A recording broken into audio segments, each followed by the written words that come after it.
Israeli सेना का Hamas के ठिकानों पर ताबड़तोड़ हमले का सिलसिला लगातार जारी है। इजरायल का कहना है कि उसने गाजा में हमास की एयर कैपेबिलिटी और एयर डिटेक्शन कैपेबिलिटी को निशाना बनाया है। सेना की तरफ से कहा गया है कि आतंकवादी समूह के पास इजरायली विमानों को ट्रैक करने और उनकी निगरानी के लिए बाकायदा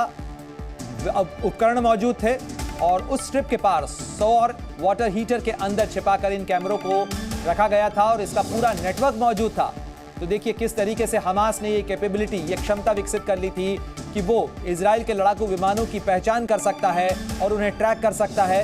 इस क्षमता को नष्ट करने का दावा इजराइल की डिफेंस फोर्सेस की तरफ से किया गया है। इजराइल की सेना का कहना है कि सोलर वाटर हीटर के टैंक्स के अंदर बाकायदा छुपाकर कैमरों का पूरा नेटवर्क तैयार किया गया था और ये नेटवर्क गाजा पट्टी के आसमान में उड़ने वाले इजराइल के लड़ाकू विमानों की पहचान करके पूर्व सूचना देता था ताकि हमास के आतंकी छिप सकें, वो भाग सकें और ये पहले से उन्हें जानकारी मिल जाती थी।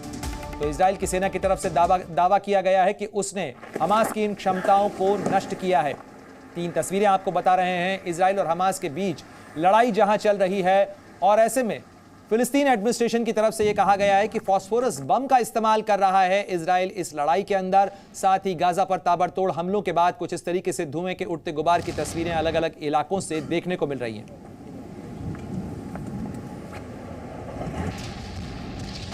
ये तमाम तस्वीरें आपको बता रहे हैं किस तरीके से बेहद खतरनाक होती चली जा रही है इजराइल और हमास के बीच चल रही है जंग, जिसके अंदर गाजा पट्टी और साथ साथ इजराइल के अंदर मरने वालों का आंकड़ा लगातार बढ़ता चला जा रहा है। मौत के बढ़ते इन आंकड़ों के बीच लगातार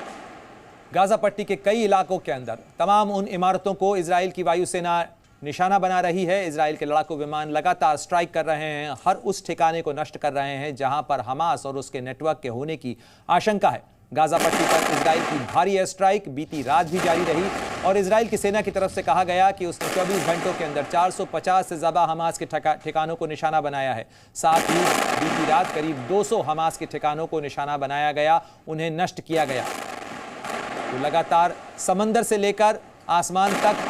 इजराइल की वायुसेना, इजराइल की नौसेना हर उस हरकत को नष्ट कर रही है जो हमास के आतंकियों से जुड़ी हुई है और गाजा पट्टी के इलाकों के अंदर लगातार बमबारी का सिलसिला ऑपरेशन आयरन स्वॉर्ड्स के तहत इजराइल की वायुसेना, इजराइल की जो सेनाएं हैं वो चला रही हैं और साथ ही बड़े पैमाने पर इजराइल के सैनिकों की तैनाती गाजा पट्टी के नज़दीक के इलाकों के अंदर कर दी गई है। साथ ही ये भी जानकारी मिल रही है कि इजरायली सेना ग्राउंड ऑपरेशन की भी तैयारी कर रही है, यानी गाजा पट्टी के अंदर दाखिल होने के लिए टैंक भी तैयार रखे गए हैं।